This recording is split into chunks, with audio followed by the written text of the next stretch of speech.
Hi, I'm Joyce Schrum with thebayonet.com, and this is Election Watch 2018. And joining me right now is Jack Bailey, and he is running for Senate District 29. And thank you for joining us, Jack. Thank you, Joy. So let's talk, of course, about some of the issues here in St. Mary's County that need to be addressed, particularly right now.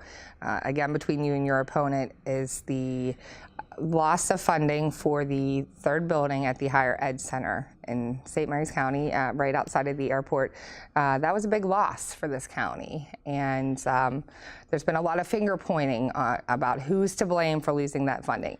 What was, first of all, your reaction when you found out that that had been slashed from the governor's budget, and what would you do to make sure that we get that money back here in St. Mary's County? My first thought about that is an opportunity lost. As far as any finger pointing that takes place when it comes to that, my opponent needs to look in the mirror. There's actually two bills. One is the merger bill, and the merger bill should have taken place years ago.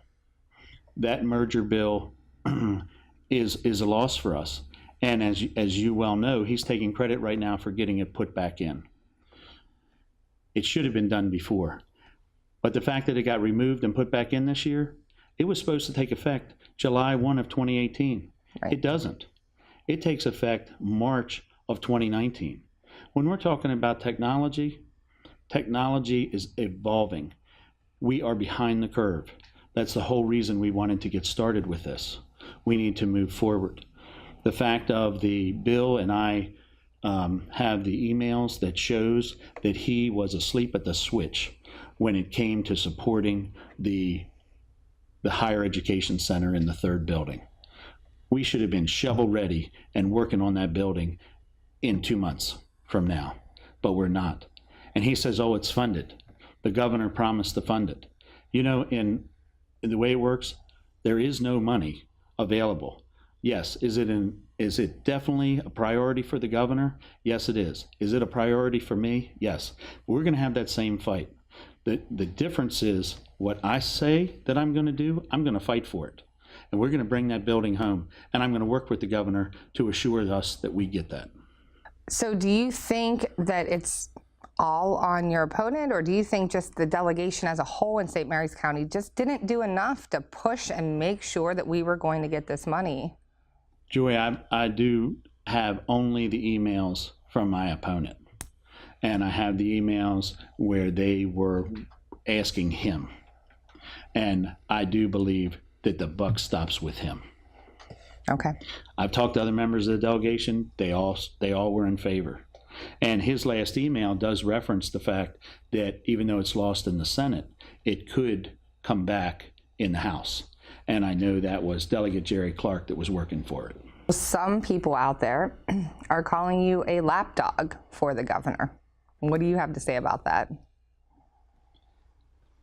I have no idea how this lapdog thing got started.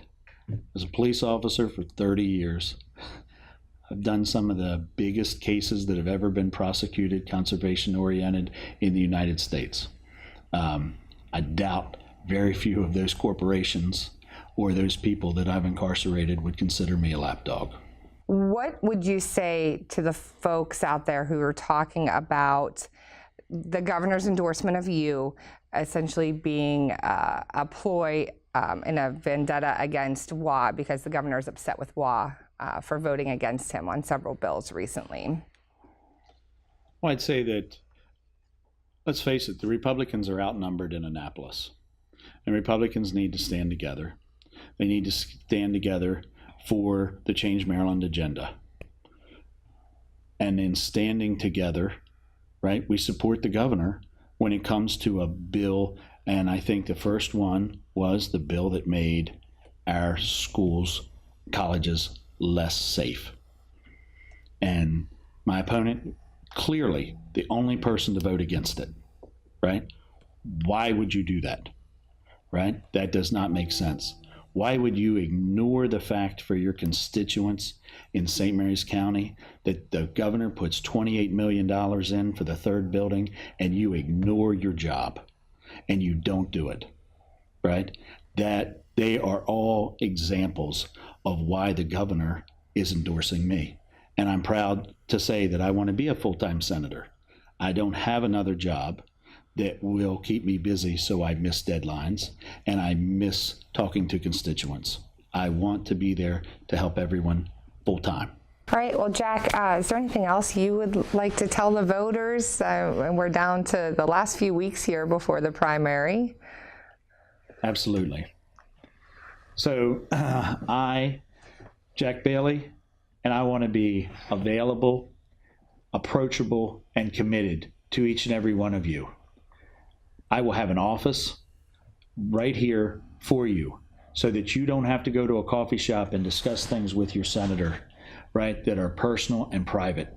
You can come see me and I can work for you. I need your vote, and I want you to vote June 26th. Thank you. Okay. Well, Jack, thank you so much for coming in and talking with us today. Again, Jack will be running against the incumbent Steve Waugh for Senate District 29, and the primary is June 26th.